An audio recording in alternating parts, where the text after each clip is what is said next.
Hi, welcome to Digging to China. I'm Dong Shong. As housing prices plummet in China, it's not only the property market that's collapsing, government revenues are taking a hit as well. For a long time, especially at the local level, Chinese governments have heavily relied on income from land sales.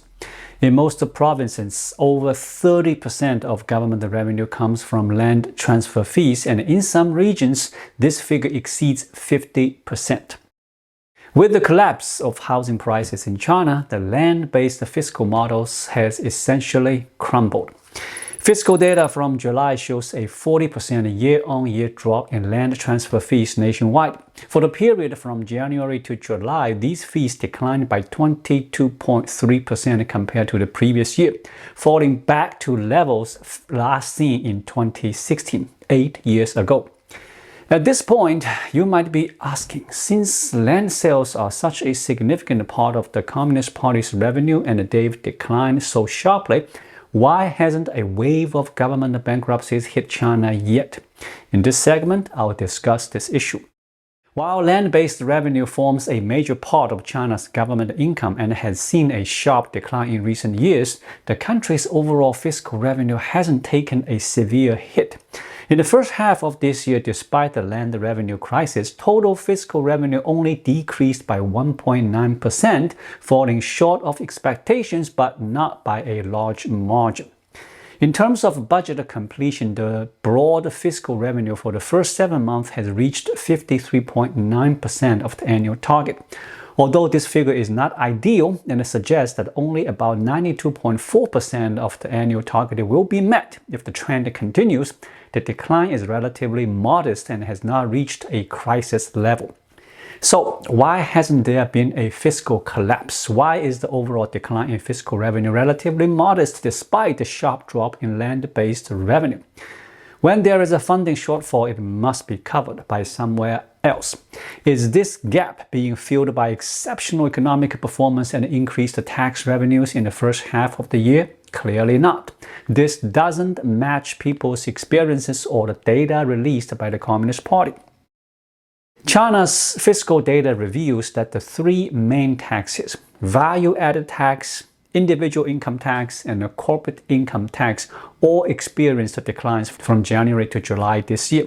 The year-on-year decreases were 5.2% for value-added tax, 5.5% for individual income tax, and 5.4% for corporate income tax.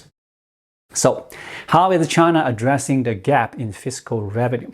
To find the answer, we need to revisit the fiscal data. Among the various figures, one stands out for this significant increase while others have sharply declined. This standout is non-tax revenue, which has surged significantly and is notably ahead of the rest. In the first half of this year, non-tax revenue increased by 12% year-on-year, totaling an additional 229.1 billion yuan compared to last year. By July, this growth trend persisted, with non-tax revenue for the month reaching 259 billion yuan. From January to July, the cumulative total was 2.4423 trillion yuan, marking an increase of 262 billion yuan compared to the same period last year. From this fiscal data, it seems that the steady rise in non-tax revenue is a key reason why the Communist Party can still sustain itself. But what exactly is non-tax revenue? While fines are a major component of non-tax revenue, they are not the only source. The ongoing increase in non-tax revenue primarily comes from two areas: higher fines and growing proceeds from selling state-owned assets. The majority of this growth is driven by the sale of state-owned assets. Let's first look at the fine revenue. This chart illustrates the overall trend of fine and confiscation revenue in China. Though it only includes data up to 2022, due to a report from Caixin last year that brought attention to fine and confiscation revenue, half of China's provinces did not report their figures for 2023. Therefore, the data is only available up to 2022. Even so, it is clear that since 2017, the growth rate of fine and confiscation revenue has accelerated. The increases was particularly rapid in 2021 and 2022. with revenue rising by 19.21% in 2021 and 15.4% in 2022. The rapid increase in fine and confiscation revenue is largely due to a surge in various types of fines and a practice known as deep-sea fishing enforcement. Fines are relatively easy to understand. They include the charges imposed on business during inspections, which can be seen as a form of protection fee, and the fines for everyday activities such as riding an electric bike. These direct fines are closely related to daily life and are straightforward. In contrast, deep-sea fishing enforcement is a distinct practice in China where local governments conduct cross-regional enforcement actions to generate additional revenue. Many local governments are hesitant to fine businesses in their own regions for several reasons. These businesses contribute to local tax revenue, and frequently fining them could be counterproductive. Moreover, successful businesses often have established connections with local authorities, making it more complicated to penalize them. As a result, targeting business from outside the region has become a popular way to generate revenue. This approach is known as deep-sea fishing enforcement. A notable example of this practice is the Banban app case. Banban, a companion voice platform based in Wuhan, was targeted by law enforcement from Shunde District Foshan for its involvement in gambling. After the arrest, Banban's 300 million yuan in assets were seized and transferred to the police as criminal proceeds. This illustrates a classic case of deep-sea fishing enforcement. Despite the widespread use of this method and the rapid increase in fine and confiscation revenue, such practices remain common. Despite the sharp increase in fines and confiscation revenue, they still represent a small portion of non-tax revenue. In 2022, total non-tax revenue reached 3.7 trillion yuan, while fines and confiscation brought in just over 400 billion yuan, making up only 12% of the total.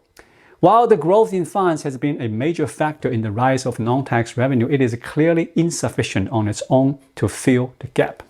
Another major source of the surge in non-tax revenue comes from liquidating state-owned assets, often referred to as smashing the parts to sell scrap metal, 砸锅卖铁. I've explained this term in previous episodes, so I won't elaborate further here. While this concept has only recently made headlines, the practice itself started earlier. Although Chongqing's Bishan district officially launched a special task force for this in the second half of the year, Chongqing had already initiated a citywide campaign by mid-2023. This led to a 31% rise in non-tax revenue for Chongqing in the first half of the year, far exceeding the national average. Despite this, Chongqing's efforts have been relatively slow. Many financially struggling provinces have already started their smashing the parts to sell scrap metal campaign much earlier, with some beginning in the first half of 2023 and others as early as 2022. So, what exactly does this phrase mean? Essentially, it refers to the sale of state-owned assets.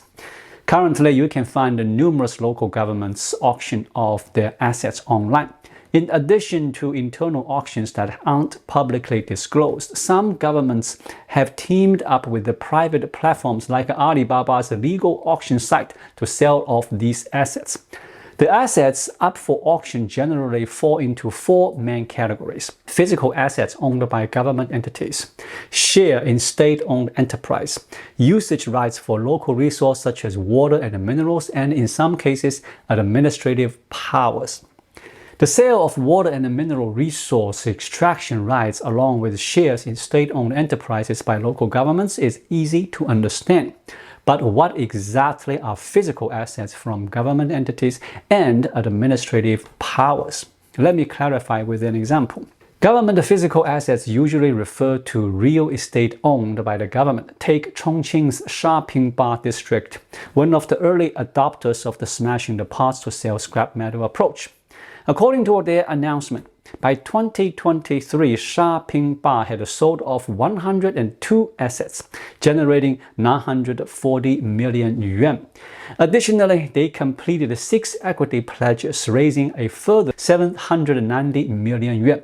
So what exactly were the 102 assets sold? Due to the lack of transparency in government affairs, the full details of these assets are not publicly available. However, there are some illustrative examples from Shopping Bar District's asset liquidation effort. One prominent example is the building at number 133 Xiaozheng Street, previously the office of the Shopping Bar Land and Housing Bureau. This building has been vacant since 2003. When the bureau moved out, according to the Shopping Bar District government, the building is in a prime location close to Sanxia Square and the Xiaolongkan Station in Metro Line 1, as well as near Shopping Bar District Experimental Primary School, number 8 Middle School, and the District People's Hospital.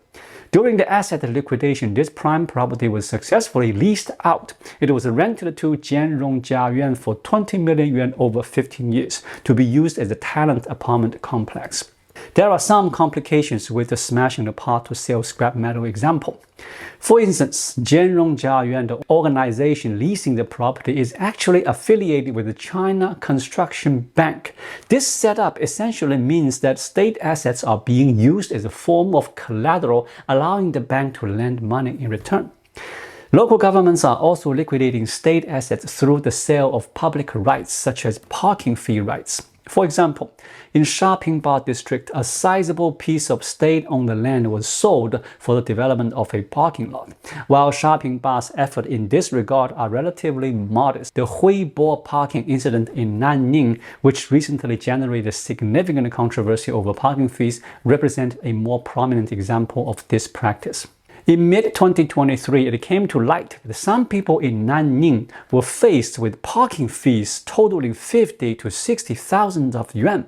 As criticism mounted against the company handling these fees, it was uncovered that the company had acquired 25 years worth of parking rights from the Nanning government in a single deal. Essentially, the Nanning government had sold off administrative rights for a quarter century. This practice of reselling parking rights is becoming increasingly common in China's current climate of asset liquidation. While only about 20 cities had auctioned off parking rights in 2022, by 2023, the number had surged to nearly 100. Many cities have quietly sold parking fee rights without public knowledge. Following the collapse of land-based finance, a significant and largely unseen campaign to sell off state assets is quietly underway in various regions. How can we assess Xi Jinping's current smashing the parts to sell scrap metal campaign? In the short term, it has effectively prevented the Chinese government from facing immediate bankruptcy. Without such drastic measures, many government employees likely wouldn't be receiving their salaries at this point. Although some regions are already experiencing significant issues with paying public servants, a complete wage collapse hasn't occurred yet, which can largely be attributed to this asset liquidation strategy. On the flip side, it's evident that the smashing the parts to sell scrap metal approach is not sustainable. While the primary goal was not just to tackle the immediate crisis, but to provide a long-term solution to local governments' debt issues and the fiscal imbalances, it has fallen short of expectations. The data clearly shows that despite this effort, local government debt in China continues to rise, indicating that the campaign has not succeeded in halting the expansion of debt. The reason behind this situation is that local governments have prioritized smashing the parts to sell scrap metal over tightening their belts to reduce expenses. Fiscal data shows that while China's revenue has been steadily decreasing, government spending continues to rise year on year. It's hard to place all the blame on local governments though. They are caught between two conflicting directives. On one hand, they are told to cut spending, but on the other, they will expect to invest heavily in industries favored by Xi Jinping. Given these contradictory demands, how can they realistically reduce their expenditures? Take Chongqing as an example. While the local government is busy selling off state assets, they are also issuing car purchase subsidies. In previous efforts to attract electric vehicle manufacturers, they handed out substantial subsidies, making it nearly impossible to reduce spending, even if they intended to. So, how sustainable is this strategy of selling off state assets? How much more is left to sell? After the parking rights are gone, will state-owned enterprises or even hospitals be next on the list? This is precisely what concerns me. It's not the privatization of hospitals or schools that worries me, given how inefficient many state-owned enterprises in China are. Privatization could even be a positive change. My real fear is whether this privatization is legitimate. After state assets are sold off in this smash the past to sell scrap drive, are they truly becoming private businesses, or are they just ending up in the hands of the powerful elites? In China's current smash the past to sell scrap metal campaign, the process is highly opaque. We don't just question the legality or potential insider trading involved. The public doesn't even know which assets are being sold or to whom. In fact, most people are unaware of the extensive liquidation of state assets that is taking place. I observed that the Zhuozhi County in Inner Mongolia has excelled in the smashing the past to sell scrap metal campaign. According to their data, they've managed to reduce 1.337 billion yuan in debt over the year, while their tax revenue for the first half of the year was only 126 million yuan. Zhuozhi County's achievement is remarkable, and I'm eager to know who purchased these assets. However, despite extensive searches online, I haven't been able to find any information on the buyers. In China's authoritarian system and with the current extreme lack of transparency, I worry that the massive sale of state assets could end up being a feast for the elite, with powerful individuals grabbing these assets for themselves. There is a real risk that this might become a final opportunity for the privileged to benefit before the potential collapse of the Communist Party. This is my biggest concern. Thank you so much for watching. If you find this video helpful, please like it, drop a comment below, and hit the subscribe button right here. It really helps YouTube suggest my video to others. I'll be back with more content soon. Until then, stay well.